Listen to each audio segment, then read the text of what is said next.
ما كان محمد أبا أحد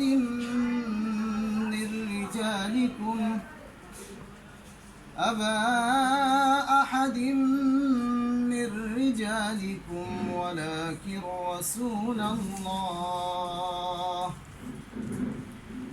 ولكن رسول الله وخاتم النبيين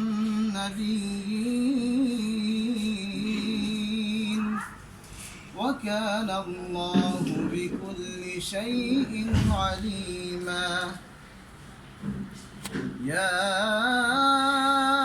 أيها الذين آمنوا اذكروا الله ذكرا كثيرا وسبحوه بكرة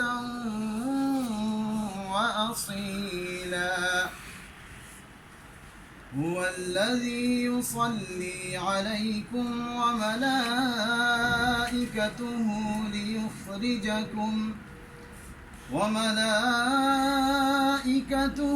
ليخرجكم من الظلمات إلى النور وكان بالمؤمنين رحيما. صدق الله العظيم.